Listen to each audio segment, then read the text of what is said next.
Before we start, I just wanted to say that now that I've hit 100,000 subscribers, my next goal is 125,000 subscribers, so if you haven't yet, please consider subscribing, it really helps.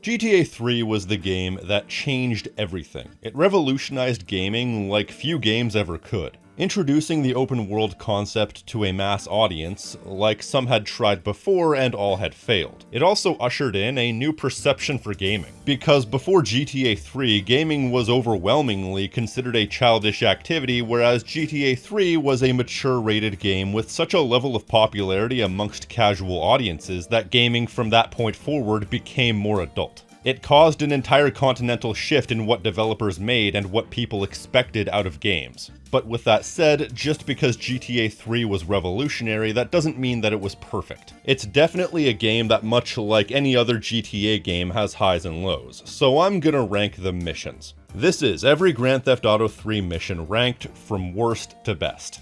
Unlike other games in the series, this game has missions that do have names, but are for all intents and purposes glorified minigames, so I won't be counting those. I will only be counting the missions in the main path and side missions that in one way or another involve actual characters giving you tasks to pull off, which surprisingly only adds up to 67 missions.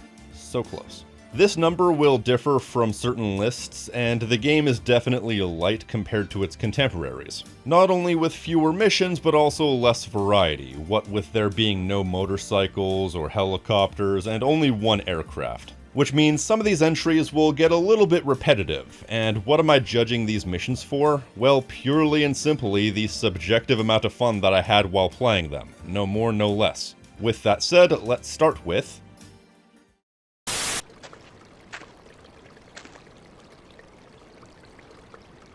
if there's one thing I don't like in Grand Theft Auto games, it's missions that are just glorified cutscenes. There's no reason to put them in, so it's a tradition of mine to put these cutscene missions resoundingly at the bottom of every list, because how can they be considered anything but the worst when there's literally no gameplay? And the worst of it in this case would be Love's disappearance. A dialogue-free mission where Donald Love mysteriously vanishes without a trace. We've been working with him for some time, and they wrote him out of the story by just making him vanish. That's always frustrated me ever since the first time I played this game, because not having the nearest sense of closure is kind of a dick move. But anyways, this is a named mission that does concern the critical path, so it counts. Barely. I'm asking you to destroy that Spank factory as a personal favor to me, Salvatore Leone. I don't know why they needed Bomb to Base Act 1 to exist. It's a cutscene where Salvatore lets you know that he wants you to blow up the shipping freighter where the Colombians are manufacturing Spank, which is like a combination of cocaine and meth, and you need to find 8-Ball, this game's resident explosives expert, to get explosives powerful enough to do so. But that's the only purpose that this cutscene serves. Bomb to Base Act 2 is the actual mission. Why they needed to have 2 acts to begin with is stupid. I know you have to pay money to activate Act 2, but surely they could have consolidated it into one mission somehow. Like how Amphibious Assault has an alternate cutscene if you don't have high enough lung capacity. Just have an alternate cutscene if you don't have the money. Point being, this is a named mission that doesn't need to exist.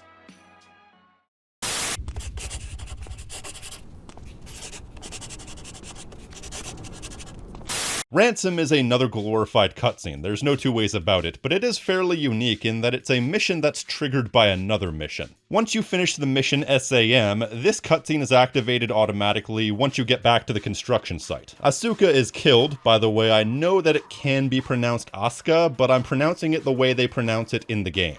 Then Maria, the person who everyone but Claude is convinced is his love interest, is also kidnapped by the main antagonist, Catalina. It sets up the final mission in that Catalina gives you a place to meet and a request of $500,000 to release Maria. It's at least more story critical than the previous 2 missions, but still it's just a cutscene, so objectively speaking, it's one of the worst missions because there's no gameplay. Drop them off at the garage in Newport and hear this.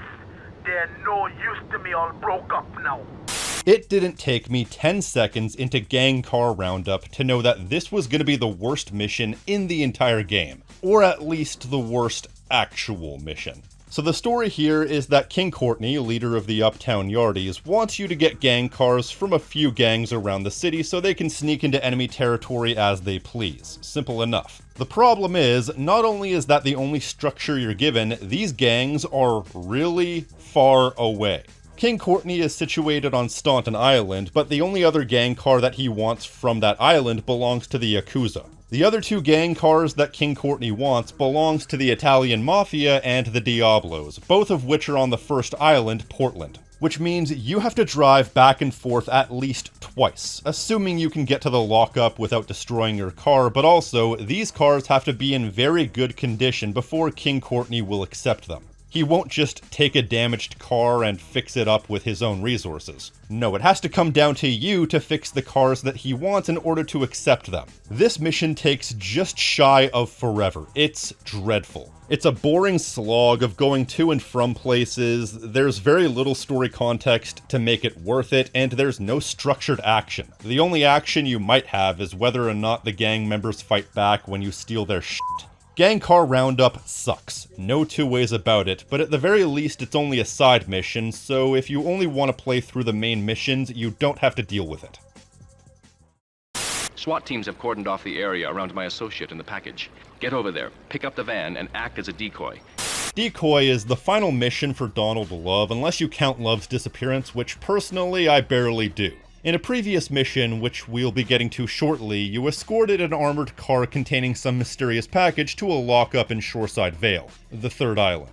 But the police have surrounded the area and are waiting for the armored car to make a move. Your job is, get into the armored car and pose as a distraction for 3 minutes while Donald Love's associate gets away with the package that the police are after. Nothing too serious, except that doing so gives you a 6-star wanted level, making this, to my understanding, one of only 2 missions in the series that gives you 6 stars. It's funny, because before replaying this game, while I was looking over the mission list, there were multiple times where I thought, oh, yeah, I remember enjoying that mission, only to then look it up and find people complaining about it on Reddit, or whatever. So then I played it and remembered, oh right, I never actually did this mission legitimately. I always used health cheats. Except for my last but one playthrough apparently, but if I didn't have footage of it right here, I probably wouldn't have even remembered. Well anyways, I found that if you move back and forth on this ramp, the police will gather below you, which will work to protect you against ramming for a little while. The only thing to worry about at that point are the helicopters, but it won't protect you forever, and eventually you have to leave because you have to get a certain distance away. At that point, it's even odds if you can get through without exploding because the police are relentless and there's no predictable way to avoid them because they spawn and despawn constantly. Oh, and not to mention, the truck you drive is slow as hell. If the only way to get through this mission is to cheat or to cheese the system, I can't consider it anything but one of the worst missions. I'm sure this was a roadblock for many people back in the day, and it definitely sucks a fat one if you weren't willing to do it illegitimately. Which is funny, because apparently I did do it legitimately, I just don't remember. So maybe I'm being a bit too harsh, but then again I just replayed this, so I know exactly how I feel. It is impossible to overestimate the importance of etiquette in this line of work. Ladies and gentlemen, they did it. They named a mission in Grand Theft Auto, Grand Theft Auto. I'm assuming they chose the name of the mission at the very end of a very long, very dull brainstorming meeting. I hate it. It makes this mission very awkward to Google. In this mission, it's established that Kenji, one of the leaders of the Yakuza, owes a guy, and said guy really likes sports cars. So you have to steal 3 sports cars and deliver them to a specific garage in absolute perfect condition, but also in a time limit. That's the sticking point for me when it comes to this mission. It reminds me of the Mission 555 Wii tip from San Andreas. You know, where you have an extremely narrow time limit to the point that if you have to repair the car more than once, you've pretty much failed the mission. In this case, you have to do that, but for 3 separate cars. It's one of those missions that requires you to have the entire island mapped out and know exactly where to go and what the most efficient travel routes are. but unlike some missions in the later parts of the game, I find this mission straight up unreasonable. Yeah, I managed to get it on my first try this time around, but that doesn't account for the dozens of failed attempts over the years. The only thing that saves this mission from being at the bottom of the list where gang car roundup is first of all, you know where the cars are, and second of all, they're all on the same island. So while the time limit may be slightly unreasonable, if you ration your time correctly and can get through this in short order, it's much less time consuming and much less annoying than gang car roundup. But even still, this is an annoying mission with no action and an unforgiving difficulty that requires trial and error. I want you to follow him and make sure both he and my package get to Pike Creek unharmed. Depending on your perspective, the mission escort service is either among the best or among the worst missions in the game. Personally, I believe it's among the worst. Unlike other notoriously hard missions in the series, no matter how many times I play this game, I can never beat this one easily. I always manage to beat it just by the skin of my teeth if I beat it at all. Basically, you need to escort Donald Love's friend to Pike Creek in Shoreside Vale. Unfortunately, they drive slow, and you're in constant pursuit by Colombian gang members who relentlessly ram into the vehicle until it explodes. You need to be extremely careful to deal with the Colombian cars without accidentally damaging the truck. It's agonizingly slow and agonizingly difficult, especially because it's all reliant on the CPU driving, which you have no control over. And sometimes the AI has been known to completely f**k up. By the time it's over, I have no satisfaction. It feels like pulling teeth. So I think this is easily one of the few genuinely obnoxious missions in the game. Most missions in this game are quick and easy. This is a real roadblock. So it can safely find itself this low on the list, though there is an easy way to beat this mission by simply sticking back and letting the truck make most of the journey by itself, because then the Colombian trucks won't spawn. So this mission is annoying if you do it as intended, but then you can also cheese it by not engaging with it. That is some crap design if you ask me. And now my beautifully produced, tastefully photographed adult literature is being dropped all over Liberty. Oh dear god, Big and Veiny is such an obnoxious mission. So in the final of the side missions for El Burro on the first island, somebody stole El Burro's stash of dirty magazines that he intended to sell. Dirty magazines with a very specific fetish. He seemingly was really into donkeys. So you have to take this van and collect El Burro's stash, which has fallen out of the van that was stolen. And by following the stash, you'll be able to find the man who robbed El Burro to begin with. The only issue is, you only have a 25-second buffer. You get a small amount of time for every magazine you pick up, but the problem is, it would have been totally doable if the AI for the cars on the road weren't determined to get in the way at every opportunity. I swear, I had to redo this mission like 6 times because cars kept swerving into me or swerving in such a way to block me from being able to grab the magazines. That might be the point, but it's a stupid point because it basically means that this mission a lot of times isn't down to your own driving skill, but down to luck. The luck of whether or not you can get through without the AI screwing with you. Sure, it's really satisfying to ram the hell out of the person who you're looking for once it's all said and done, but that's a small bit of satisfaction in a mission that I find plainly annoying. Plus, you have to drive to this adult store afterwards, which only adds an annoying bit of commute to a mission I was already mentally over by this point. Annoying is the word of the day, I suppose. First driver to a checkpoint gets the bling bling, then it's on to the next stop. No joke, I was about to hit the button to record, and there's a f***ing ice cream truck driving by. Bling Bling Scramble is such an obnoxious mission. This is the first mission for King Courtney, the leader of the Uptown Yardies gang, and it's a side mission. The deal with this is that King Courtney wants you to prove that you're worthy to join the gang, so you have to join a sort of race/scramble style mission. Basically, you have 15 checkpoints that will show up around the city. Each checkpoint is in a fixed location, but the order in which they show up is random, meaning it's entirely down to luck how many checkpoints you get. I played this mission a few times, but the exact order sometimes benefited me and sometimes screwed me over, which I found to be really irritating. I don't think it's a good idea to include a random element in game design because there's no way for the player to be prepared for it. And it's just down to pure luck whether or not they succeed. It's not an overly difficult mission though, because you have 15 checkpoints, and so long as you get more checkpoints than everyone else in the mission, you win. And there are 3 other people, so realistically, you only need to get like 7 checkpoints, if that, to guarantee your victory. and I managed to get 10 on the go where I won the thing. Plus, there's no obligation to stay in the car that you started the mission with. If you crash your car and have it explode, you can just get a new car. But I still find this to be a really irritating mission. While it may be easy in execution, I still really don't appreciate the randomness, and that's what does it in for me. It makes Bling Bling Scramble an incredibly irritating mission. God, at this rate, I'm gonna run out of synonyms for annoying. Let them defuse that. Let them take care of that bomb. The clock's ticking and the wiring is messed up.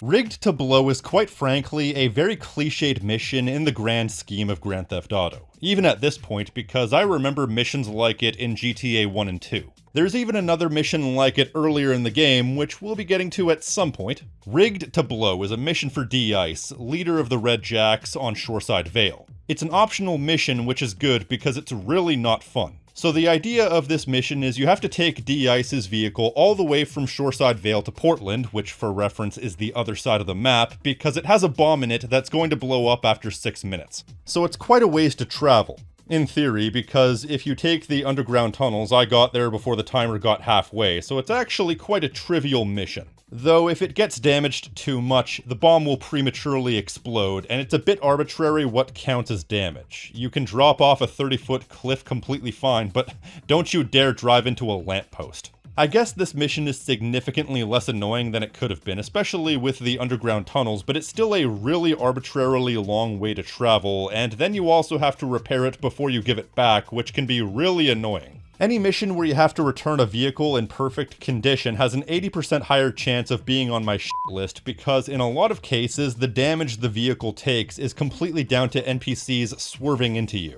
So this is another one of those missions where I think no matter where I place it, it'll be wrong. If not for having to return the car in perfect condition, it probably would have placed higher though. That little nugget makes the mission Rigged to Blow at least 20% more irritating, and that combined with the long commute guarantees it near the bottom of the list. The businesses fortunate enough to have our protection settle their accounts today. Go and collect the money immediately.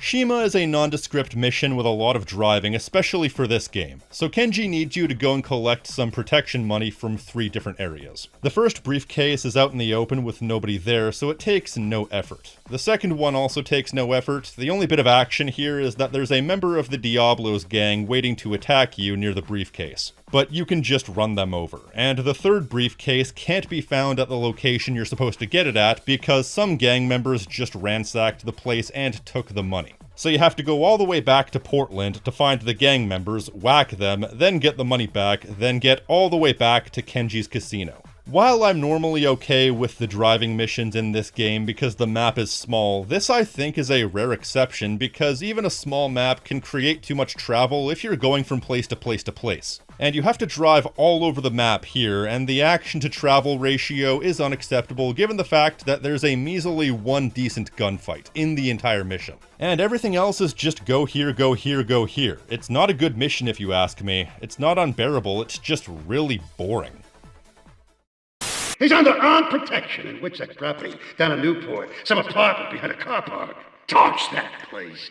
Silence the Sneak is a rare mission that fails entirely off the back of the game lacking the mechanical depth required to pull it off. You see, in this mission, Ray Machowski, a corrupt cop working for the Yakuza, needs you to silence his former partner, Leon McCaffrey, for blowing the cover on Ray's criminal association. To do this, you need to throw a grenade through his window, then chase him down and kill him in his car. Unfortunately, there's one problem. There's no way to aim the grenades. You throw them in a fixed arc, so you need to know exactly where to stand in order to get the grenade through the window, and even then, it's only a 1 in 5 chance that it'll actually go into the window. I got it on my first try here, but that's besides the point. It's usually to the point I say screw it, put in the cheat to get all the weapons, and then fire the rocket launcher through the window instead. Because at least you can aim that. It's a rare mission that I feel like I'm basically required to cheat in order to beat. Once he's out of the house and you have to chase him, it's a decent time, but this is a mission that literally fails on a mechanical level, so I have no choice but to put it here near the bottom of the list.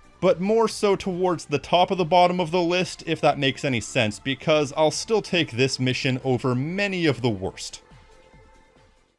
She has 3 death squads dotted around Liberty, whose sole job is to hunt you down.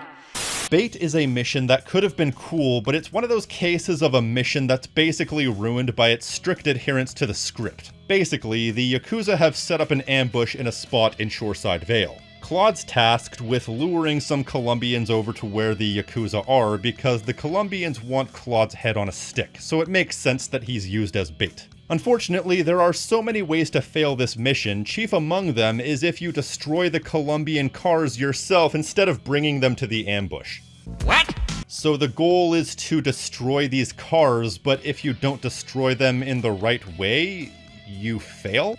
Urge to kill rising. Okay, so you have to lure them. Point blank, period, fine. Fair enough. But it's also entirely possible for you to lose the Colombians because their pathfinding sucks. Furthermore, it's entirely possible that once you lure the Colombians into the ambush, the Colombians will actually kill the Yakuza instead, which will also fail you the mission. Basically, the mission is a minefield of failure, and arbitrary failure at that. Why can't I just kill the people on my tail myself? And once you eliminate all the arbitrary failure, it's not really an interesting premise anyway. You drive around waiting for gang members to notice you and then lead them somewhere. The actual action of the mission doesn't involve you unless you feel like getting involved with the gunfights, but you probably won't make much of a difference if you get involved, so it doesn't matter widdly wong. I guess I don't necessarily hate the content of this mission in itself, but it really is the absolutely dumbfounding rigidness that knocks it down several pegs for me.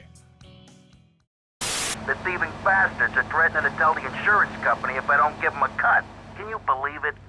The Thieves is the second of the Marty Chonk's side missions. To my knowledge, it's the only set of story missions, side or otherwise, in this game that doesn't have a specific indicator on the map. But if you're near Joey's garage at certain hours of the day, you'll hear a nearby payphone ringing. Now, if I was more of a boomer, I would probably spend the next few minutes explaining what payphones were, you know, for future generations, but for what it's worth, I'm pretty sure payphones didn't used to receive calls. But maybe this one was modified. Anyways, the call is coming from the nearby bitchin' dog food factory. In this case, Marty, the owner of the factory, got some thugs to break into his apartment to steal some stuff so he can claim on the insurance. However, the thieves are threatening to go to the insurance company if they don't get their cut. So you drive to them, pick them up, drive them to the factory, they get turned into dog food, then you have to respray the car and bring it back to the factory. It's a bit tough to rank the Marty Chonk's missions because they're all essentially the same, but I guess this one's the worst because it's slightly longer than the others in that you have to respray the car and bring it back. But none of these missions are bad. They're perfectly serviceable but very dull missions with no real action. But it might as well be a four-way tie because all four of them are essentially the same mission, so the order of these next couple entries are more arbitrary than usual. I'm meeting my bank manager later. He's a crooked bastard that keeps bumping up the loan repayment so he can cut a slice.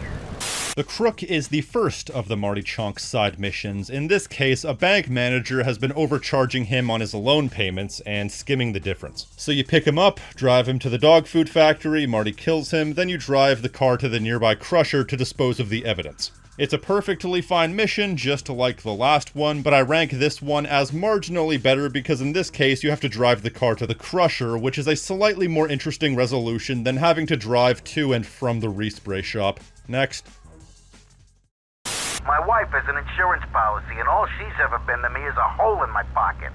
The wife is the third of the Marty Chonk side missions. This time, Marty wants you to bring his wife. Why? Well, he needs some cash, so he wants to collect on her life insurance. What a gentleman. So you pick her up, drive her to the factory, nature takes its natural path, and this time you have to dump the car in the ocean to get rid of it, which is slightly easier said than done because you can't swim, or even go into water higher than your knees. But it's a slightly more interesting disposal method, so that puts this mission marginally higher than the last. Otherwise, it's literally more of the same. He's got real angry, and he's looking for payback. I've agreed to see him. He thinks I'm gonna pay him off.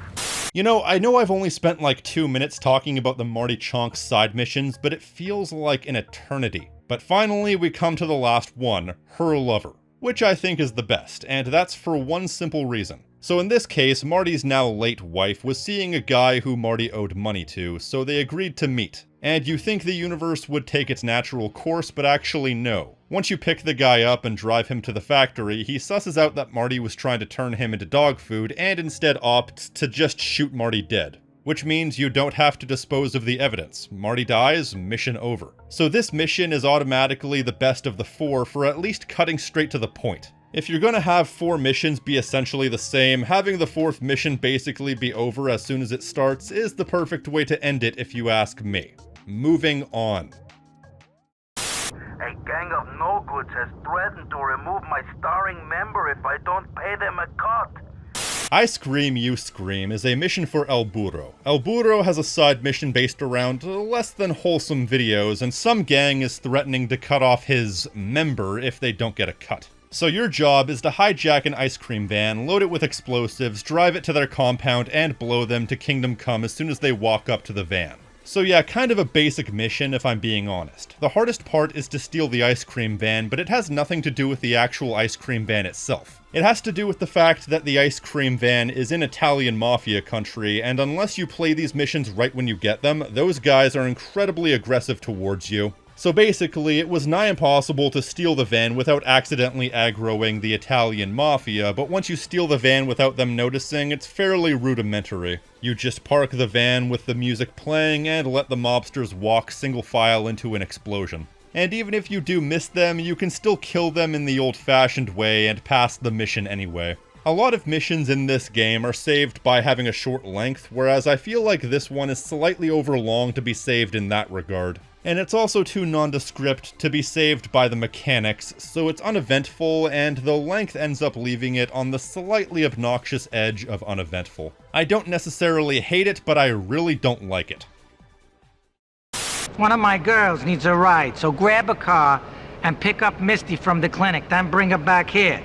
Luigi's Girls is the mission that's automatically activated when you beat the first mission, Give Me Liberty. Although the fact that it's called Luigi's Girls is a bit misleading, because in actuality, it's a mission where you pick up Luigi's girl, singular, named Misty. And then that's it. You take her back to Luigi's club, and that's all she wrote. It's an extremely basic mission with nothing to it. But also nothing wrong with it. You drive to a place, then drive back. It's almost to the point that I'm tempted to call this mission bad just because there's so much nothing here, but it's over quickly so I can't necessarily say it's bad. Only mediocre to the point of barely existing.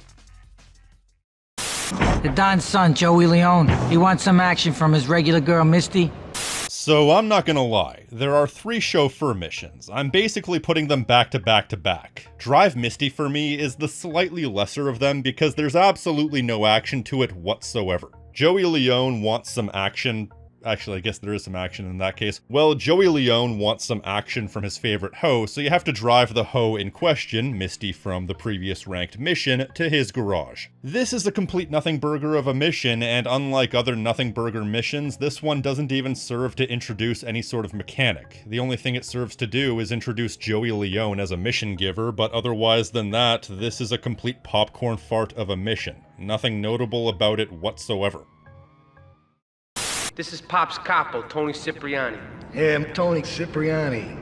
Cipriani's chauffeur is a tough mission to spell, but it's one of the other chauffeur missions, and it's also a mission that's simple to the point of being asinine. Basically, you go to Joey's garage, and he introduces you to Tony Cipriani, and ostensibly your task is to drive him home, but instead he has you drive him to a laundromat to collect unpaid protection money, but when he tries to go in, he's confronted by 2 triad members who start shooting. Then you drive Tony home. You don't even need to kill the triads. I mean, I do anyway, because I might as well get some enjoyment out of this, but without the need to kill the triads, that basically makes this mission drive to a place, then drive to another place. A drinking bird could finish this mission. I guess there's nothing wrong with it, but it's so mindless, the mindlessness itself becomes a flaw. Give it a miss. I know a place on the edge of the red light district where we can lay low, but my hands are all messed up, so you better drive, brother. Give Me Liberty is an obvious choice to be lower down on the list, considering that it is essentially the introductory mission for the entire game. All you do is watch the intro cutscene, which concludes with the prison bus you're in getting ransacked and the Portland Bridge getting blown up. Then you escape with a guy named 8-Ball, and you drive him to a safe house to change your clothes. Then you find your way to a gentleman's club, which is the source of your first few jobs. It's your first step to getting yourself back on your feet post-arrest. You know, props to them for giving the first mission an actual name, which isn't usually the case in these games, but if I'm gonna be honest, this is about as basic as missions get. Nothing bad, just a linear sequence of places to go in order to move on. Perfectly neutral, and at least it's quick. There's a car around the block from Luigi's club. The inside is covered in brains. Last Requests is barely even a mission in the traditional sense. You go into it thinking it's going to be a standard mission with standard objectives, but then it takes a turn. Basically, Salvatore needs you to dispose of a car where some nasty business took place, or so he claims. Because it's actually a trap. That car is rigged to explode as soon as you get into it. This was as a result of Salvatore's wife, Maria, insisting that she was having an affair with Claude. So now all that loyalty that Claude has shown has gone down the toilet, meaning Salvatore wants to kill you, and once you know this, you have no choice but to get on a boat with Maria and her lover Asuka and escape to the second island in the game, Staunton Island. So it's a bit of a bait-and-switch mission where there's no actual stakes and no challenge. The challenge of the mission is whether or not you can make your way to the objective marker without falling asleep at the wheel. And while this mission is somewhat elevated by its story implications, it's a complete nothing burger of a mission. I need you to collect the limo and his boy Joey from the garage. Then get Luigi from his club. Come back here and pick me up. Salvatore's Call to Meeting is yet another example of a completely dry mission title. A dry mission title for a slightly dry mission. First of all, you have to go to Joey's garage to grab him, as well as the limousine that you're going to be picking everyone up in. Then you go to Luigi's Gentleman's Club to pick him up, and then finally back to Tony's house to pick him up. It's at this point that the triads then attempt to attack you as you're making your way to Salvatore Leone's house. But while they're fairly relentless, Salvatore's house is just up the hill and it's fairly trivial to sneak past the blockade at the front of his driveway. Then that's it. The mission is probably 80% driving and picking people up, and a moderately exciting final 20% isn't enough to put this mission in the upper echelon. The most notable thing this mission does is introduce you to Salvatore, who's a fairly important character all told, until he's not. Whatever it was, I bet it cost me money. Well, you don't think I hang around here for the conversation, do you? Chaperone as a mission pretty much exists for one reason. To introduce Claude to Maria, Salvatore's wife, so she can gain feelings for him and then use him as a means to get one back at Salvatore. Unfortunately, as a mission, I guess it's okay, but not great. You have to escort Maria to her dealer so she can buy some illicit substances, and then she's informed of a party that's going down. So you have to drive her to the party and wait for her outside. How does she know that Claude doesn't like dancing? I mean, look at that face. That is a face of a man who likes to enjoy himself. But the place is raided by cops, so you have to wait for Maria, then you have to drive her home with a wanted level, but it's only 2 stars, so it's fairly trivial to get her back home without taking that much damage. But at least it's something to spice up the action. Despite being somewhat of a pivotal mission, it's not a great time. But I can't say it's a bad time, and it's over quickly, so I have no complaints. It's just a little bit vapid, if nothing else. I think my partner's a rat! We gotta shut him up permanently! Gone Fishing is a slightly more exciting version of another mission, Paparazzi Purge, but only in theory. Ray Machowski believes that his partner is a rat, and so you have to go take him out. The dude is presently fishing out in the harbor by throwing grenades in the water, but he also has explosive barrels that he can drop, which can pose a serious health risk to you. The marker tells you to get a boat from the first island, Portland, but you can get any boat, including the same boat from Paparazzi Purge. From there, it's just a matter of chasing the guy down, including onto land if it goes that way. So while this mission is theoretically better than its counterpart because the other guy has more firepower, in Paparazzi Purge, the paparazzo was literally right next to you when the mission started. Whereas in this one, you have to do quite a lot of driving, which does kill the pace full stop. I think had it not been for that commute, this mission would have been way up. But even though the map isn't particularly big, that extra travel time to and from the back corner of Portland knocks its potential quite a bit, especially when the actual meat of the mission is maybe 15 seconds at best. Some Diablo scumbag has been pimping his scuzzy bitches in my backyard. Go and take care of things for me. You know, the name Pump Action Pimp is a bit confusing because here I thought the pimp's clients were the ones getting pump action. Giggity. You have to go around the red light district and take out a couple of pimps who are doing some business in Luigi's turf. It was this mission that introduced gunplay. It's not the best, but it's perfectly functional for what it is. Although to say it introduces gunplay is a bit of an exaggeration because you can theoretically get through this mission without firing a single shot, because there's only 2 pimps you need to take out, both in a single car. And you can get their car to the point of exploding with a few hard hits. Then if they don't die in the explosion, you can just run them over. So it's a soft introduction to proper shooting gameplay, but without it, this mission is incredibly unnoteworthy. I mean, the meat of the gameplay is less than a minute, if you're any good, which is almost the length of the introductory cutscene. And that introductory cutscene has one guy talking to a mute, so it's a really short cutscene. Point being that it's over so quickly I have trouble even articulating an opinion about it. But hey, there is a bit of action, so that's a good thing. There's a guy named Curly Bob, works the bar at Luigi's. He's been throwing more money around than he's earning. He ain't pimping or pushing, so he must be talking.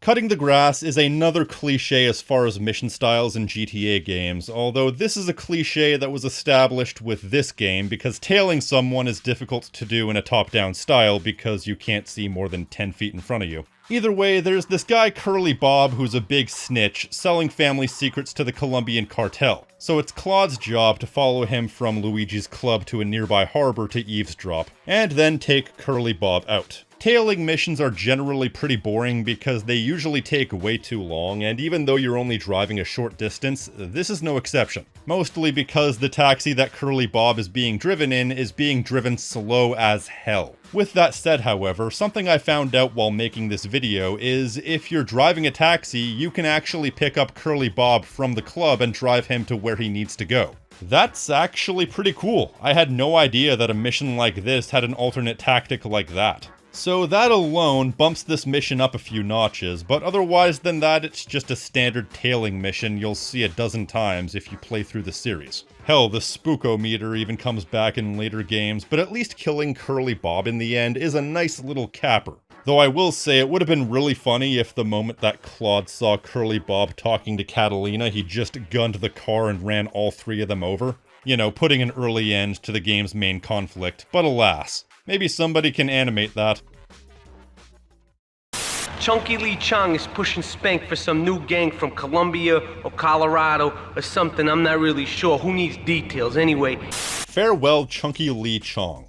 What a mouthful. It's one of those missions I initially didn't remember, but then vividly remembered exactly what it was just based off the location of the action. In this case, Joey asks you to take out this guy Lee Chong, who's secretly selling Spank out of his noodle stand. They specifically designed this mission to take place in an alley with bollards on either end, meaning there's no way to do this without confronting the guy and putting yourself in the line of fire. Meaning this might as well be the official introduction to the gun combat. The dude has a couple of bodyguards and has the potential to get away via car, but if you're quick enough, it's fairly trivial to take out Lee before he ever leaves the alley. Plus, these early enemies can't kill you nearly fast enough, so if you focus entirely on Lee, you'll almost certainly survive. It's one of the first missions to really mix things up, and the introduction of combat is certainly a plus. But I don't know, it's still a bit too far on the simple side for me to really dig it in the same way I dig more complicated missions, but it's certainly a step in the right direction.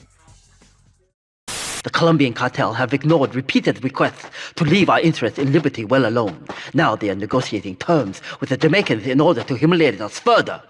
Deal Steal is a mission that can be either arduous or simple based on a single aspect. So the cartel and the Yardies are planning on forming an alliance so they can team up against the Yakuza. So you have to go and sabotage their meeting. You steal a Yardie Lobo, that's what the car is called, and make your way to the deal, killing everyone and destroying everything. Then you grab the briefcase and go back to the casino. The big issue with this one is the car that you have to steal. I remember one time playing this mission and driving around the entire city for like 10 minutes being unable to find the car I needed. But then another time I played this game, I found the car almost instantly. So that's why this mission is a bit hard to rank, because it's down to your luck. My advice is, as soon as you get to Staunton Island, the moment you see a Yardie Lobo, which looks like this, steal it and park it in your garage until you need it. But aside from that, the action of this mission is relatively brief and it's okay. You find yourself massacring an entire group of the cartel, and that's that. The action of this mission lasts for all of 20 seconds, and even then, the mission doesn't immediately end. You have to drive back, which adds a bit of annoying commute. So it's not necessarily a bad mission, but I do have to dock points for it, even for the possibility of annoyance with the inability to find the car, but the action does make up for it. There's a new high on the street. Goes by the name of Spank. Some wise guy's been introducing this trash to my girls down Portland Harbor. Don't spank my bitch up, and that's the last time I'm gonna be saying the name of the mission because I don't want even the slightest chance of this video being flagged, is a mission where you have to kill a drug dealer at the behest of your friend and mine, Luigi. The tool you're given to do this? A baseball bat, and it's one of only 2 times in the entire game where a baseball bat is a necessary tool, because guns get introduced immediately after this. Then you steal his car, take it to get resprayed, which introduces that particular mechanic, then you drive it back to Luigi's lockup. It's only the 3rd mission in the game, so as usual, the meat of the mission is maybe 20 seconds, but at the very least it theoretically forces you to do a little bit of melee combat, which makes this mission marginally unique. Otherwise, it's once again as basic as it gets. I have no strong feelings for it one way or the other. It's basically okay. Get some wheels to the safe house at St. Mark's and pick up a few friends of mine. They're hitting the bank and they need a driver. So the getaway, in theory, is a supremely easy mission, although I remember one time watching a friend play this game for the first time, and I watched him fail this mission something like 20 times. I'm not sure if that's the game being genuinely hard and me being experienced, or if he just didn't know what the hell he was doing. I've played this game too many times to understand how difficult it is for a first-time player. Either way, it was kind of funny to watch. So Joey asks you to assist a couple of his friends while they rob a bank. You don't participate in the bank robbery, unfortunately, which would have at least livened up the mission. Instead, you're the getaway driver, so you find yourself a 4-door car, drive them to the bank, they do their thing, then you get rid of the wanted level and drive them back to their hideout. This is an early instance of a relatively high wanted level with 3 stars, but there's a police bribe pickup extremely nearby which will drop your wanted level by 1 star. And 2 stars is much more manageable than 3 to get rid of. But even if you don't get it, getting to the paint spray is fairly trivial, assuming you remember where it is. And to be fair, this game doesn't have a map in the pause screen, which means you do have to organically memorize the map layout, but even then, it's not really much of an ask. I mean, the map isn't that big. Overall, this mission is short and pretty much a no-brainer, which is fine. Alright, we're gonna hit the payroll van. It leaves the edge of Chinatown every day. It's funny how in GTA 3, half the mission titles are clever and the other half are things like Van Heist. Van Heist is yet another very simple early game mission. Joey instructs you to steal an armored car, however the only way to get access to the car is to ram the crap out of it. So you do that. You ram into it, and you ram into it good until the damage meter fills up so the driver will bail out. Then you drive it to its destination with very little health left. Yeah, it's pretty good, I guess. Pretty standard, but I have no issues with it. It's over in a flash, plus the wanted level you get spices things up, so I give it a pass. Man, it's a good thing this game has shooting and stuff, because if it was just race, chase, ram, and otherwise driving in a superficially different but functionally identical way for mission after mission, this game would have gotten really old really quick. Nothing drives down real estate prices like a good old-fashioned gang war. Apart from an outbreak of plague, but that might be going too far in this case. Wakagashira Wipeout. What a mouthful that is. This is the mission with possibly the most iconic line in the entire game, the one I showed you at the top of the entry. It's a decent, but also baffling mission to me. Love wants to start a gang war, and so he has you steal a Colombian car and kill Kenji. It's one of the things I don't get about this game. Despite the people who will say that Claude lets his actions speak for him, he's very keen to just randomly betray one of his allies just because somebody told him to. I wish he would have spoken so we could have gotten some background on why he decided to do that, no questions asked. But anyways, that's all there is to the mission. You steal a Colombian cruiser, and then you make your way to where the Yakuza are meeting up, then you take out Kenji, then get away before anybody grows wise to the fact that you're not a Colombian. But to be fair, I don't actually know what ethnicity Claude is. He looks like a mashup of like 12.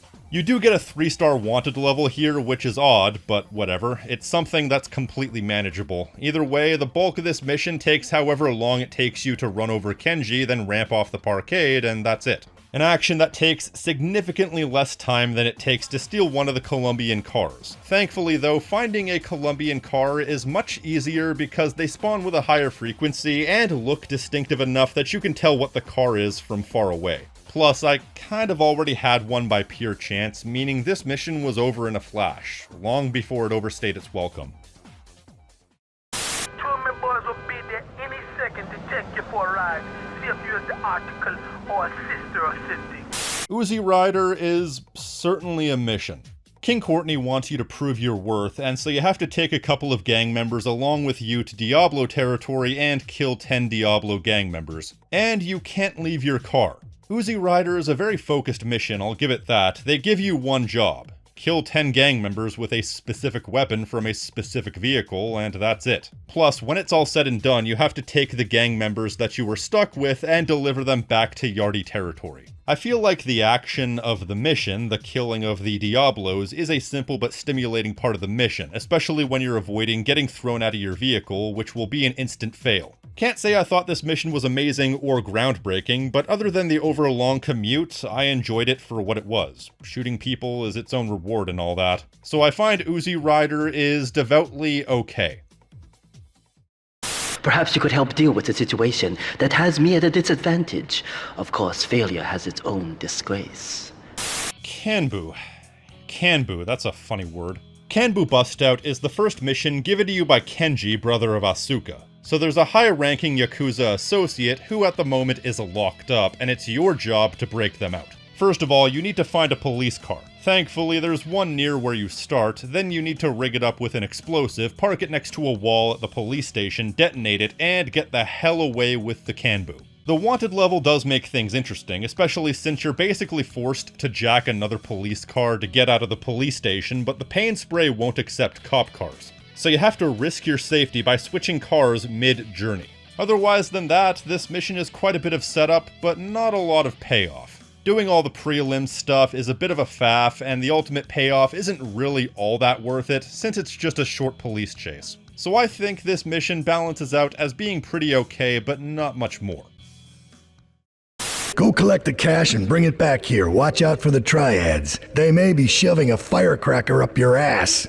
To me, the pickup is a funny mission because it's a case where the challenge of the mission is nullified simply by having a car. So Tony Cipriani wants you to go pick up a briefcase containing the protection money that Mr. Wong's laundromat owes Tony. But of course, it's a trap. As you grab the briefcase, a crowd of triads rush in to try and take you out. Unfortunately for them, most of them are armed with baseball bats, so if you simply have a car, you can very easily run everyone over as they attempt to come at you. It's a morbidly funny mission, but if you're feeling particularly spiteful, you can just shoot them for what it's worth. Either way, the several triads who swarm you aren't that consequential difficulty-wise, so beyond the mission's unintentional humor factor, there's not much to this, beyond the fun of running people over and taking out the stragglers, which cannot be underestimated. Marie and I have taken a little holiday together until you can get rid of this perverted voyeur. Of the missions where you drive in a boat, this is probably the quickest, but the novelty still elevates it nonetheless. Basically, there's a peeping Tom reporter who's spying on Maria and Asuka, doing no doubt very dirty things to each other, so you have to get into a police boat and chase the reporter down and blow it up. The police boat has guns on it, so blowing up the reporter's boat is quick and easy. So quick and easy, it's barely worth registering. The only challenge is staying within range because it's a fast boat. At least this mission doesn't waste your time, but I question what was the point in giving you powerful guns and a single vehicle to destroy. It is slightly unremarkable, but it does give you a splash of uniqueness and some action, so it does get elevated a few notches. He's involved in a legal matter, and the prosecution has some rather embarrassing photos of him at a morgue party or something. Evidence Dash is a mission done for Ray Machowski, but it's more so done for Donald Love. Basically, some dude has pictures of business mogul Donald Love at a morgue party, so you need to get yourself a car and ram the car with the evidence until all the evidence drops. Then you pick it up and torch the car the evidence was stored in, which the police were kind enough to do for me. You do get a 2-star wanted level the first time you ram the car, and even with 2 stars, the police can get in your way, which provides a stimulating challenge. It is a somewhat unique variation of the usual driving missions, having to ram the ass of another car until you have all the evidence, so it's unique if nothing else, but kind of nondescript beyond that. That is, unless the AI has a spontaneous aneurysm and drives off a bridge. I haven't seen a video game bridge disaster that bad since PewDiePie. There's platinum all over the strip. Get a car and snatch up as much as you can. I don't know how that's pronounced. Bullion Run? Bullion? Bullion? I don't know. Anyways, this is a mission where a truck heading for the Federal Reserve crashes and a bunch of platinum is scattered all over the city streets. Although I think that bullion, or whatever the only counts for gold and silver. I don't think platinum can be referred to by that. Either way, you need to grab 30 pieces of platinum stacks that are scattered all over the road and drive them back to D-Ice's garage in 6 minutes. Surprisingly, not as hard as you'd think. It does weigh you down quite heavily, but I actually managed to get all 30 required ore to the garage in one go. Even with a 2-star wanted level, which I think is the most you can get from collecting the ore in this mission. The only thing that psyched me out is the fact that I wasn't sure which side of the river the garage was on, because, like I said, this game doesn't have a pause screen map, which has always been my biggest complaint with this game, but I'm sure some people will claim that makes the experience more authentic. But if I wanted authenticity, I'd go out and steal platinum in my own time. Still, this is a perfectly fine mission for what it is, maybe even good. I like the added detail of the platinum harming your handling, which makes acceleration and braking much slower depending on how many platinum you've picked up. So this mission gets points for novelty, and it's a simple but compelling challenge when it's all said and done.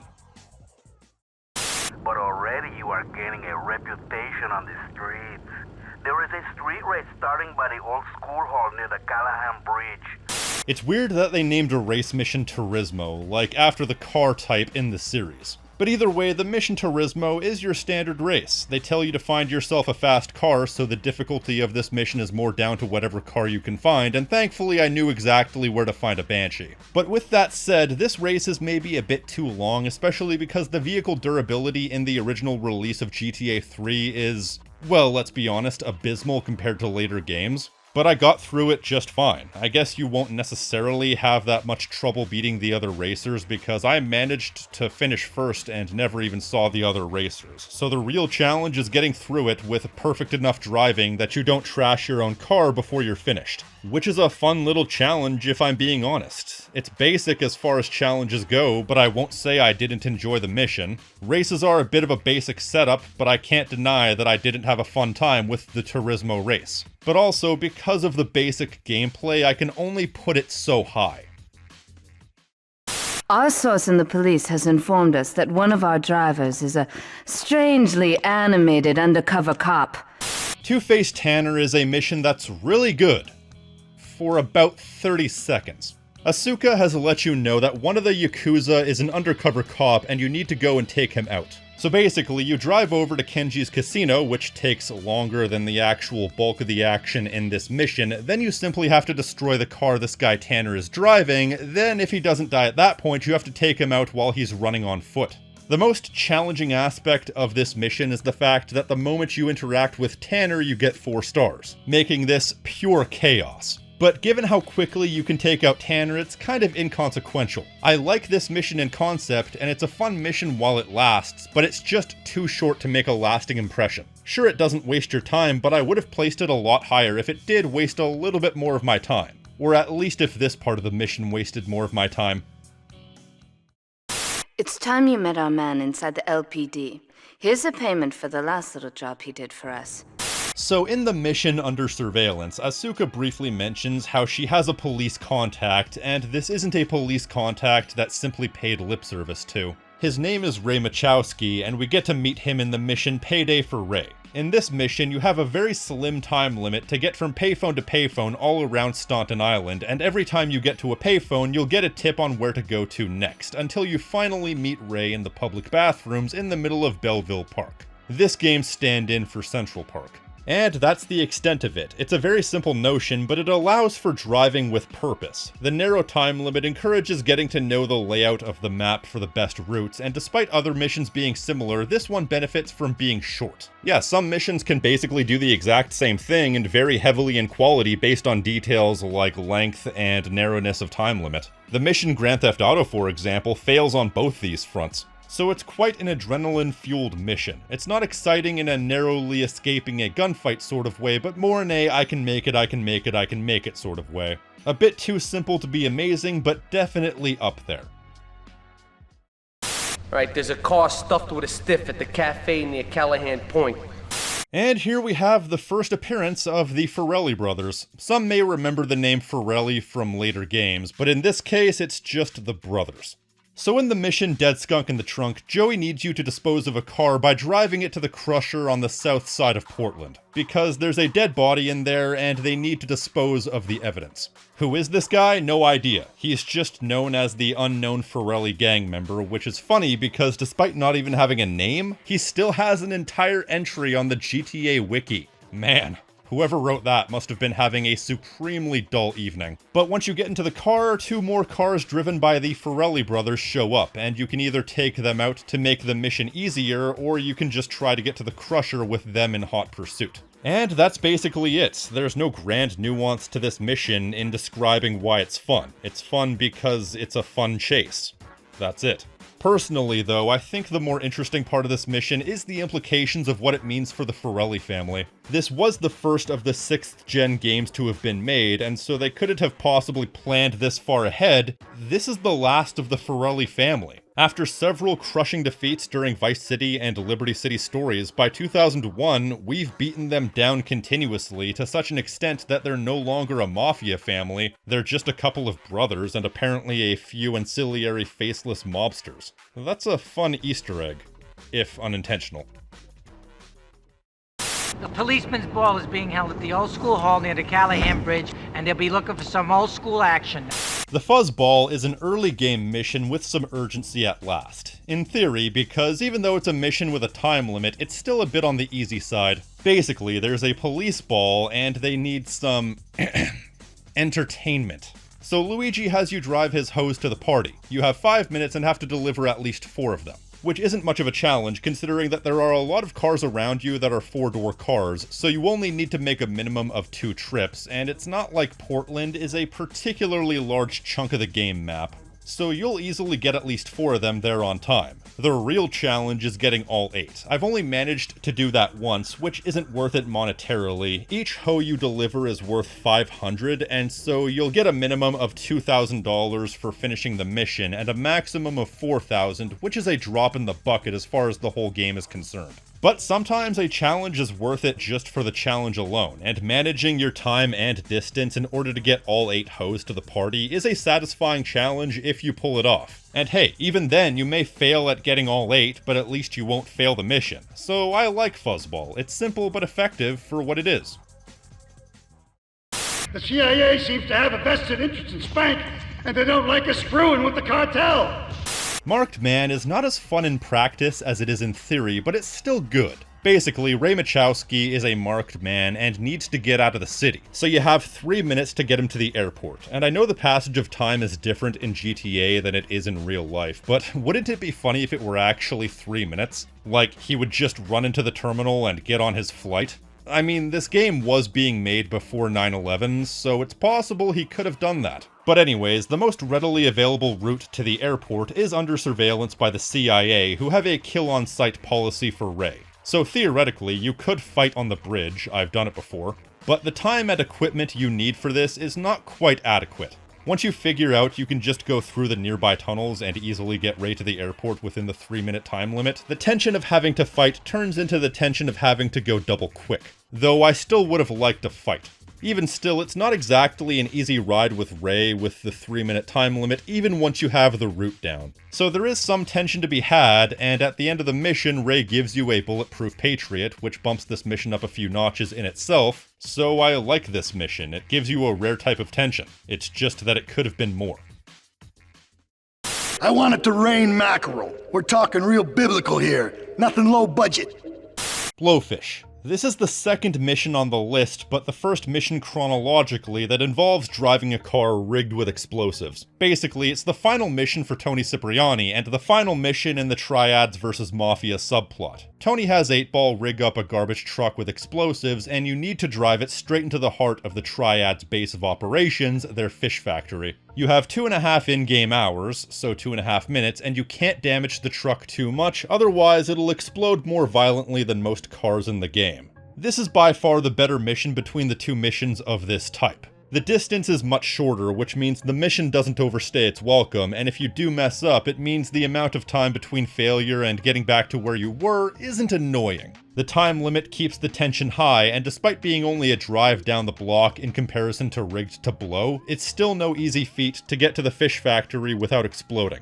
I actually like this mission type when it's done well, and I think this particular version of the mission was done well. Let's teach these would-be tough guys what it means to be a tough guy. Teach them some respect. No son of mine gets it by some triads. Taking out the laundry is finally an early game mission that's uncontroversially good. Although I know some people will have issues with it, the same laundromat that Tony Cipriani was having issues with has a couple of vans he wants you to blow up. You get free grenades for this mission, but it's actually much easier to use an Uzi fired out the side of your car because getting out of your car leaves you vulnerable and throwing grenades is unreliable. Still, you have to go around the city blowing up 3 vans while Triad cars are in hot pursuit. Not a bad deal. If the Triads weren't chasing after you, it wouldn't be an exceptional mission, but we don't deal in hypotheticals. It livens up the mission quite a bit. It's still over in 2 minutes, but it's a well-paced, rewarding 2 minutes if nothing else. Lips Forelli is stuffing his fat face in the St. Mark's Bistro, so steal his car and take it to 8-Ball's bomb shop up in Harwood. The Forelli brothers make their return, and they gon' die. Mike Lip's Last Lunch is a funny name for a mission, but it's another one of the uncontroversially good early missions that takes an idea that's much better served as a short mission that does it well. The long and the short of it is, the Forelli brothers owe Joey Leone some money, and so you have to teach them a lesson by stealing one of their cars, driving it to 8-Ball's garage to rig it up with an explosive, and get it back within a time limit, all while not damaging the vehicle. The combination of the time limit and the condition of needing to keep the car undamaged is what makes this mission a compelling challenge. And the fact that the mission is over in a minute or two means that failure doesn't set you back, and what could have been annoying isn't because it's the correct length for this sort of thing. This certainly isn't the peak of the game, but it's where things start to get a little bit more interesting and a little bit more mechanically complex. But first, you must prove to me that your ties with the Mafia are truly broken. Sayonara Salvatore is a bit disappointing as far as its story context. The mission comes exactly 1 mission after Salvatore betrays you, and the context is that Asuka wants you to prove that you've severed your ties with the Italian Mafia. And to do so, you need to kill Salvatore. It's disappointing because Salvatore dying so soon after the betrayal negates the impact of the betrayal because he could have been a minor antagonist. But they do away with that almost immediately. So the goal here is to assassinate Salvatore. Simple enough. He's in Luigi's Gentleman's Club and you have to wait for him to exit before making your move. Doing so too quickly will result in him hiding in the club. There are multiple ways to do this, so it's a fairly open mission. Personally, I usually choose to go up to this perch and take him out from above. Though sometimes a mobster spawns there to intercept you, and I don't know what the variable is. Since this is as open-ended as it is, it's a hard mission to judge. I've seen a video where somebody tricks Salvatore into getting into the car that was made to trap you in the previous mission, which is a very poetic way of taking him out. So there is potential for experimentation, so it's a good mission in that regard, but I don't know how good because it's entirely up to the player's individual experiences. My way of doing this is slightly quick and disinteresting, but that's just me. So it definitely gets points for its openness, so I'm putting it here, but keep in mind that it could have gone up or down like 10 spots and I wouldn't argue. Take out these spying fools and end this vendetta once and for all. Under Surveillance is a strangely enjoyable mission despite the relatively standard setup. The FBI, for they were not yet referred to as the FIB in this universe, has set up some surveillance around the city. So you have 6.5 minutes to take them all out before they get their evidence back to the FBI and cause issues for the Yakuza. Although I should mention that in the PS2 version, instead of the FBI, it's actually the Mafia who's putting you under surveillance, for some reason. This was changed to the FBI in later versions, and I don't know what the deal with this whole thing is. Either way, canonically, it's the FBI. These FBI agents are in 3 groups. First of all, there are just a couple in this park, fairly easy to take out. There are a couple in this random van at the side of the road, simple enough. Then there are a bunch on the balconies of this high-rise building across from Kenji's casino. This one actually used to trip me out because I would see the enemy indicators, but I thought they were like underground or something. So I had no idea what I was supposed to do. Then I randomly decided to look up, and there they were. I'm always up for a good combat mission, and this certainly scratches that itch. There's only a small handful of enemies before the ending portion, but hey, sniping fools before they can kill you is certainly a good way to cap off a mission. And the enemies before the end, well, they're no slouches either. It's simple in its execution, but I enjoy this mission for the entirely uncomplicated reason of shooting people is fun. Don't take that out of context. There's a stash in an old jalopy. I need quick smart now.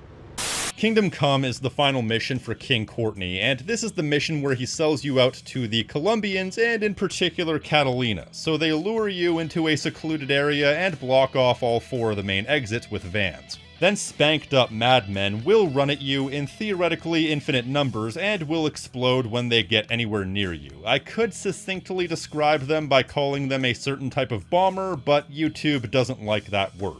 Not gonna lie, I failed this mission quite a number of times because you're immediately trapped right in the middle of all these vans, so you have to be looking after yourself from all angles, but eventually I found my groove. I took out a few of the vans, then left the area, and funneled the remaining madmen towards me until I could back them up enough that I could take them out as they spawned, thereby destroying the vans. So it's definitely a mission that requires a bit of craftiness, but can I get on board with a mission that will kill you if you don't immediately grasp onto exactly what they're asking you to do? Because people will make a few mistakes here and there. This mission has no chill, but I can't lie. I found myself with a smile plastered on my face as soon as I figured out a method that could work. And I found myself much more positively disposed to it once I got to that point. It's a tough mission, but it's tough for entirely manageable reasons that require you to get your head around it. So screw it, I like Kingdom Come.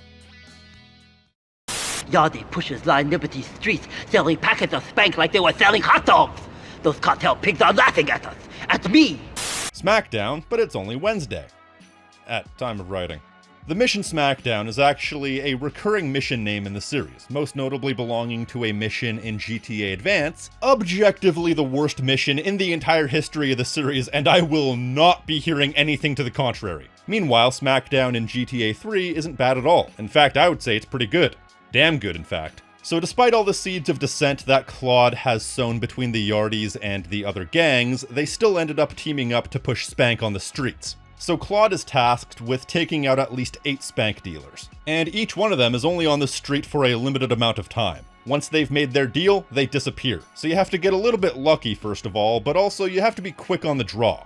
As soon as someone shows up, you have to be right on their ass to take them out. It's a really exciting mission in that regard, never being quite sure if you're gonna make it to the dealer in time. Plus, you get a bonus for every extra dealer you take out past the initial 8. So it almost becomes a challenge mode where you can see if you can take out every single one of them. I've never been able to, but I'm sure some psychotic masochist has. It's like a much harder, much more rewarding version of Fuzzball. This mission is plainly and simply unfiltered fun. It has the depth of a challenge minigame, but I find it extremely enjoyable.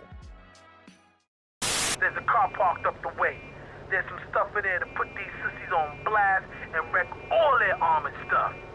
Toyminator. And there you have it, folks. The most clever mission name that this game will ever have. I'm not sure if Toyminator is in the same camp as missions like Supply Lines in San Andreas or Demolition Man in Vice City. Missions that are generally regarded as extremely obnoxious, because this is another example along those lines where you have an RC car that you have to drive around. Each RC car is rigged with an explosive, and you have to detonate them in order to destroy armored cars belonging to the Purple Nines. You have one extra RC car, and driving them to where the armored vehicles are can be a bit annoying because Shoreside Vale is not the most intuitively laid out part of the game, but I can't lie, I enjoy the novelty of this mission. It's worth coveting the missions that do something completely different in a game like this that doesn't really have much beyond the base gameplay. And having small but maneuverable vehicles like RC cars is enough in my opinion. I really enjoyed navigating Shoreside Vale, especially because of how ultra-maneuverable these cars were.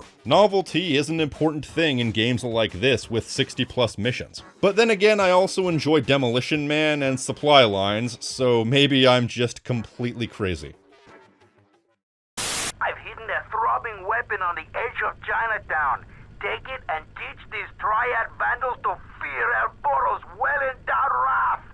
I remember having so much trouble with the Trial by Fire mission back in the day. Basically, El Burro wants you to take a flamethrower and kill a crap ton of triads. Specifically, you have to kill 25 in 2 minutes and 30 seconds. The big issue with this mission is the fact that the character spawning is not something you can predict. Sometimes you'll have an entire group of triads spawning in a second, but then other times you might just get pedestrian after pedestrian. So individual experience will vary. Personally, though, I found my best bet was to go to this nearby basketball court because for whatever reason, a ton of people spawn there and you get multiple groups of triads, usually with 4 or 5 standing around in a circle, and if you go to and from there a couple of times, you'll pass this mission no problem. So I don't find this mission particularly difficult, at least now that I'm experienced at it. I find that because this game is fairly mechanically basic compared to later games in the series, much like Toyminator, you do have to kind of appreciate every mission where they introduce a sort of gimmick. And in this case, having to kill people specifically with a flamethrower mixes things up enough that it makes the experience of the mission worthwhile. It's a story-relevant rampage. Maybe it's not the greatest mission ever, but it's unique, it's organic, and it's cathartically violent. Very few missions give you a power fantasy quite like this, and that's something you have to appreciate. We're at war. The Triads have a fish factory as a front. Most of their business goes down at the fish market in Chinatown. Triads and Tribulations is the penultimate mission for Tony Cipriani, and it does not disappoint. Essentially, the Triads are at war with the Leone family, so you need to go out and take out 3 different warlords. The first one is out in the open, so it's fairly trivial to kill them by firing out the side of your window or just running them over. The second Triad warlord is in the same alleyway cut off by bollards from earlier, so you need to get out of your car to take him out on foot. Then the final warlord is hidden in this fish factory. You can jack a truck branded with the fish factory to get in, but the easier way is just to go behind the factory, get on this hillside, and take out the warlord from there, making it fairly trivial. This entire mission is simple in premise, but the thing that sells it for me is the setting. The Triads and the Leone family aren't messing around when they say they're at war.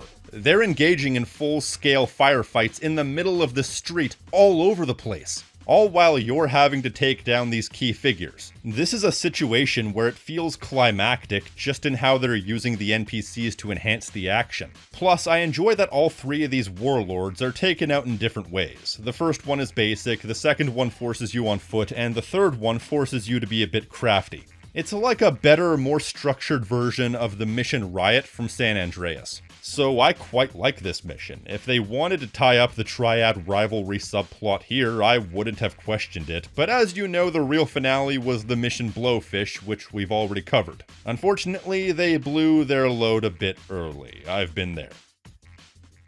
I want you to show these punk-ass bitches how a real drive-by works. Take these nines off of here.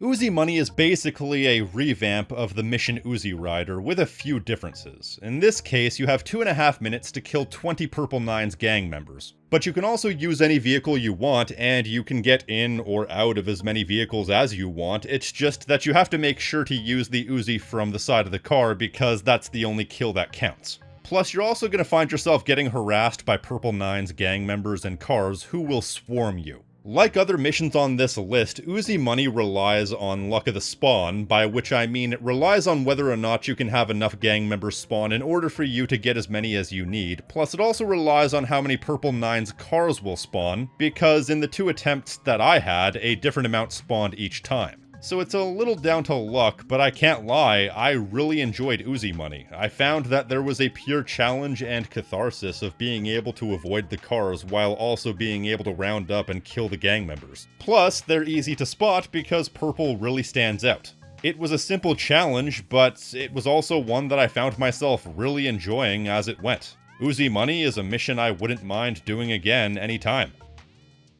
Said they'd be back for some of his stock today. He's gonna need backup, and in return, I'll give you knockdown rates on any hardware you buy. The name of the mission, Arms Shortage, is a terrible pun. A great pun, but a terrible pun. Because this is a mission from Ray Machowski where you have to help out Phil Cassidy, a one-armed alleged war veteran. That's where the arms, shortage comes from. The Colombians are rolling in to take him out, so you need to grab whatever weapons Phil has at his disposal and massacre the Colombians before they massacre you. How you get from point A to point B is entirely up to you. Do you use grenades, shotguns, SMGs? Whatever it is you feel like using, that's what you use. It's one of the rare pure combat missions, and in that respect, it's fun. It's also fairly tense because the Colombians can be very relentless. If you slip up, they'll take you out in a second because Claude at full health doesn't really last that long. But either way, it's an exciting mission with a unique hook. Definitely one worth the price of admission. There's a plane coming into Francis International in 2 hours' time. It is full of Catalina's poison. Wait, didn't I already play the mission SAM?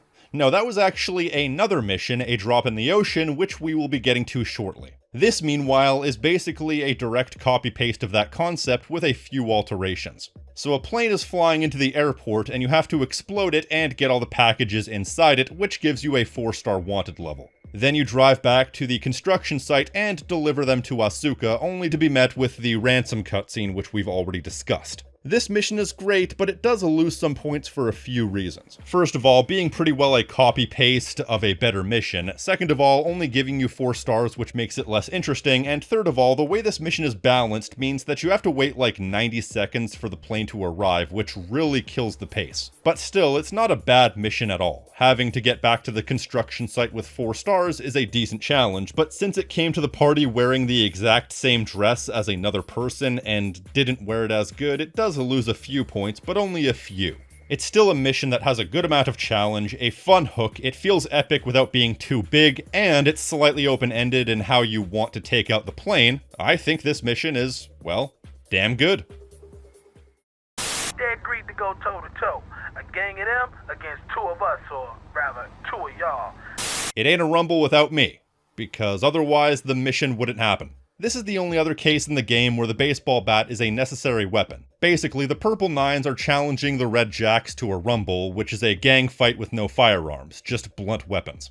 So you have to roll in with one other person and take out an entire army of Purple 9s just with a baseball bat. So first of all, points for novelty once again. I like a mission that takes something as low-tech as a baseball bat and makes it the central pillar that the mission is based around. My only complaint is that it didn't go on for long enough. Each gang member goes down after maybe 2 bat shots, and I would have loved for this mission to go on for longer. I would have loved to take out like 20 gang members with nothing but a blunt weapon. But this mission is fun for as long as it lasts. It takes the simplest form of gameplay and makes an enjoyable gang fight out of it, which is a nice way to cap off the Red Jack's side missions, by giving you only the barest amount of means to protect yourself and setting you loose. I really enjoyed Rumble, but I will admit that if there were more missions like this, it definitely wouldn't have stood out as well. Plus, I want to say for the record, during this entire time, I was still using the Infernus that I had in Rigged to Blow, and you're not actually supposed to be able to get into the car after the mission is finished. But I did because the door was still open when the mission ended, however, nobody else can get into the car as well. So when I was trying to escort my Red Jack's companion, he couldn't get into the car. So I decided just to drive to the Rumble with him skirting on the edge of my car like this. I won't lie, I was laughing the entire ride. The cartel have a front company, the Kappa Coffee House. They've been selling Spank through the street stalls. You know what? Screw it. I'm just gonna say it. I like espresso to go. It's one of the most notorious missions in the game, but I would be lying if I said I didn't enjoy it. So in this case, Asuka has gotten some intel from the Colombian gang member she's torturing. It turns out the Colombians are selling spank in 9 separate espresso stalls throughout the city. So you have to go around and destroy each one of the stalls, and you only have about 8 minutes to do so for reasons that are entirely self-explanatory, I assure you. But the catch is, you don't actually know where these stalls are. You only find out where they are if you drive near them. And at that point they'll show up on the map, so there's a chance you might cruise around the map not knowing where you're going or where the stalls are. And while people may have their complaints with this mission, there's one caveat. The timer doesn't start until you destroy the first stall. But if you drive around, you can highlight the stalls without destroying them, thereby starting the timer. Plus, you can also start at one end of the map and work your way over. If you ask me, 6.5 minutes is more than enough time to handle this. I find the fact that they leave you to your own devices to suss out where the stalls are to be a fun little nugget of exploration. Plus, I find the time limit to be arbitrary for sure, but at the very least it injects a good amount of excitement into the experience. So as much as some might get on my case for saying this is a good mission, screw it, I'm not gonna lie, I enjoy this. Certainly a lot more than some of the other late game missions that go a little bit too far in the difficulty. It's an engaging mission and definitely not as hard as you remember. I paid you good money to kill that witness, and he ain't dead! And today he's gonna make a federal deposition! Shoot me again, I ain't dead yet. That's what Leon McCaffrey might say given that Claude failed to kill him during the mission Silence the Sneak. In Plaster Blaster, he's being transported in an ambulance to testify against Ray, and you have to definitively kill him once and for all. Unfortunately, his full body cast is extremely durable, and so you have to do a metric ton of damage before you finally put him down once and for all. Plus, you have a bunch of police attention the moment you lay one finger on him, so it's not a walk in the park. You have to be extra careful and throw explosives quite liberally. It makes for a mission of chaos. Pure, unfiltered chaos. It's a quick but very difficult mission, meaning you're probably gonna fail a couple of times, but once you do pull it off, you feel like a total badass assassin. It does ride the line between frustrating and satisfying, but I came out of it liking it way more than not, so it gets a thumbs up from me. Experience has taught me that a man like you can be very loyal for the right price, but groups of men get greedy. Ah yes, Donald Love, a parody of Donald Trump who likes to eat corpses and spend a suspiciously large amount of time with old Asian men. GTA 3 sure was ahead of its time as far as making fun of Donald Trump. The Mission Liberator is the mission where you have to rescue the aforementioned old Asian man, although he's referred to as Oriental, and I'm pretty sure that's not a proper phrase anymore. Either way, in Liberator, you have to find your way into a small compound belonging to the Colombian cartel, so you steal one of the Colombian vehicles to get in, then annihilate everyone in sight before rescuing the old dude. It's a very difficult gunfight, possibly up there with some of the most difficult in the game, because it's a very open area with lots of people to fight, so you have to utilize every bit of cover you can find, and don't stop shooting for anything. Plus, opening these garage doors to try and find the old dude will usually result in a few more Colombians getting in your face, which can very quickly kill you. So it really feels like you've accomplished something by the time the old dude is back to Donald Love. Despite the difficulty, I generally have nothing but good things to say about this mission. Very few times in the game do you get the same sense of accomplishment that this mission gives you without also being impossibly hard, and that's a good thing. I can set this baby to detonate, but I still can't use a piece with these hands. Here, this rifle shall help you pop some heads. Oh hell yeah, Bomb to Base Act 2. This is the real mission, unlike Bomb to Base Act 1, and I think it's actually really good. It's unique for a start. 8-Ball has made the explosives he needs, but his hands are still pretty injured, so he has no way of protecting himself while he gets to the part of the freighter he needs to.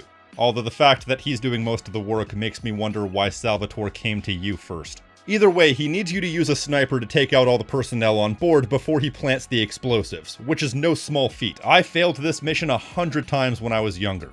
Though before that, you have to make your way to the freighter, which when I was younger was a bit of a pain because I was completely unaware that there was an underground tunnel that led you to the other side of the island right here. I used to take the beach route, which was treacherous because of the water.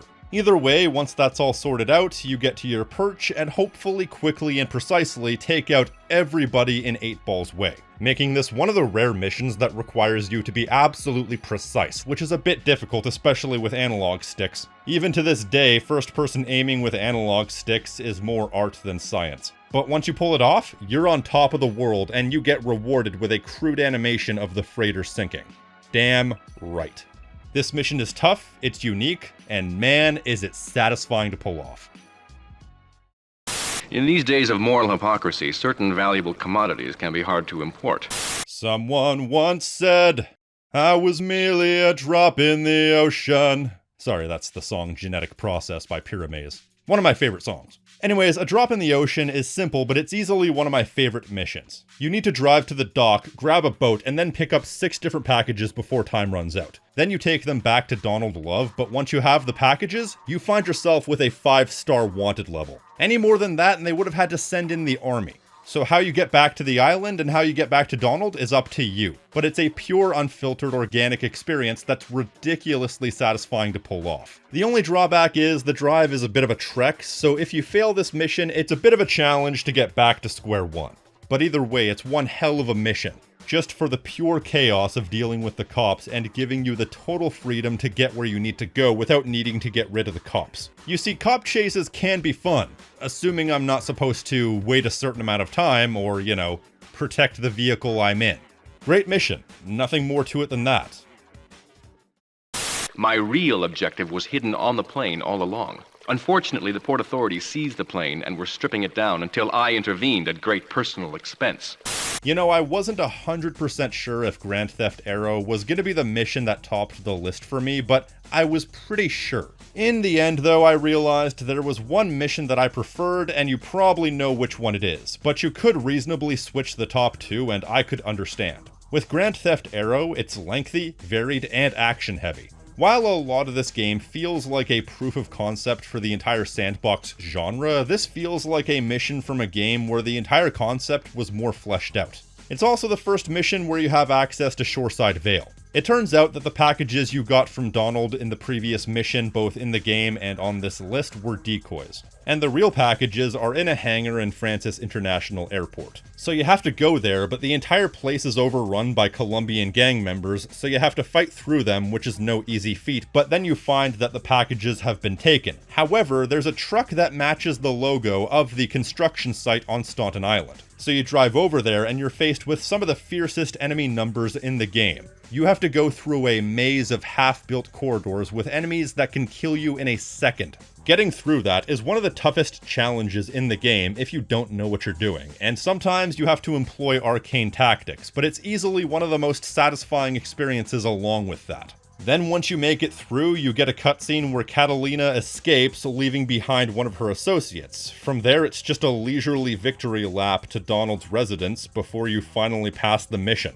I feel like the only thing missing from this mission is maybe a couple of Colombian cars pursuing you while you're on your way to the construction site. That would help fill the space between the action sequences, but it's also not a very long drive because the map, isn't very big. So it's not a big deal. But either way, Grand Theft Aero pretty much has everything I want out of a GTA mission. It's difficult but also manageable and entirely down to your skill, it's action-packed, and it's grand without requiring too much travel, especially if you close the distance with the dodo like I did. This is the type of mission that wouldn't look out of place in any GTA game, and it can easily stand among the best in the series. Still, is it the best of the best? For me, not quite.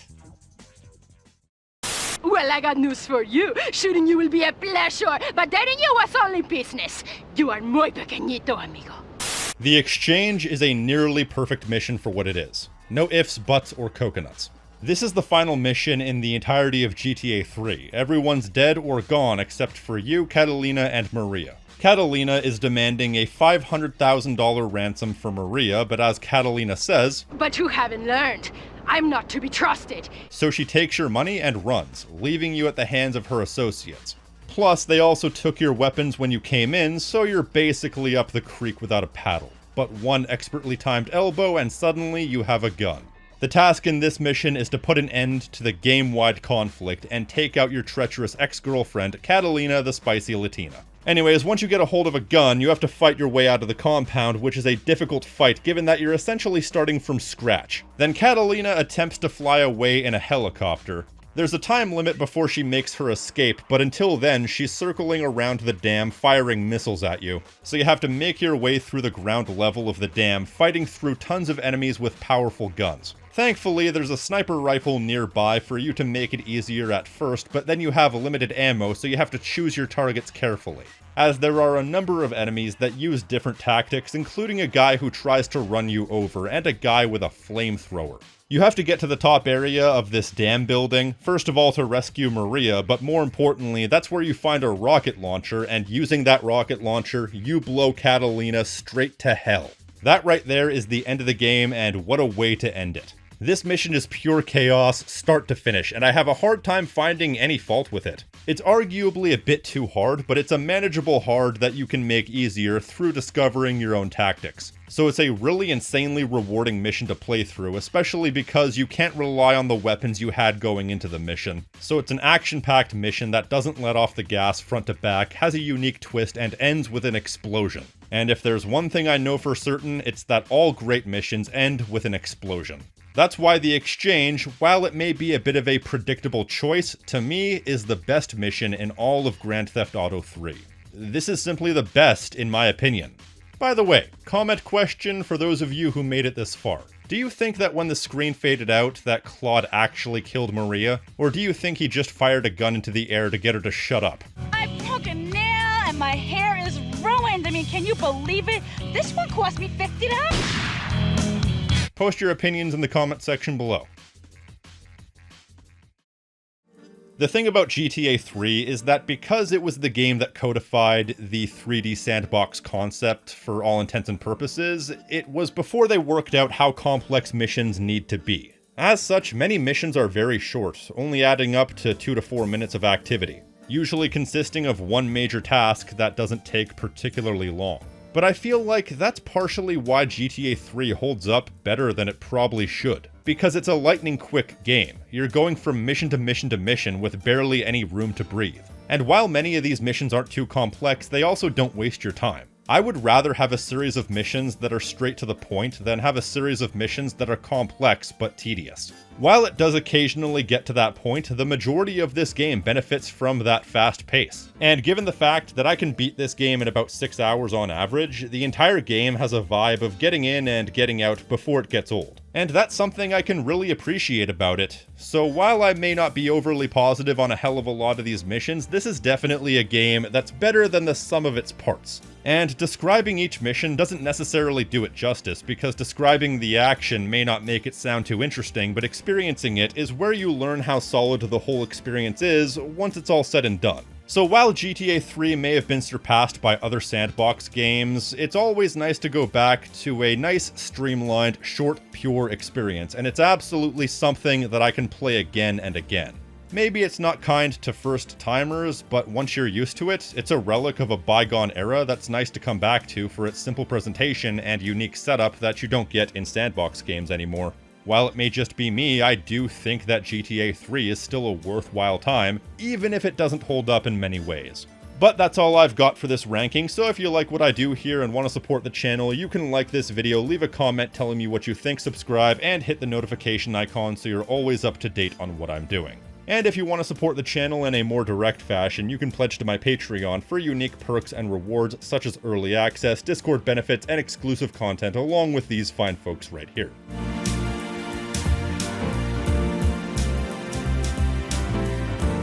And an extra special thank you to Dick Kickham, Gaw004, FarmCat84, Raph, Ranger X, Ty Trovy, Weird Webster, and Monster Thenardier for going above and beyond. Elsewise than that, I've been the King of Snark Style right here on Tactical Bacon Productions, and I will see you next time. Stay crispy, my friends.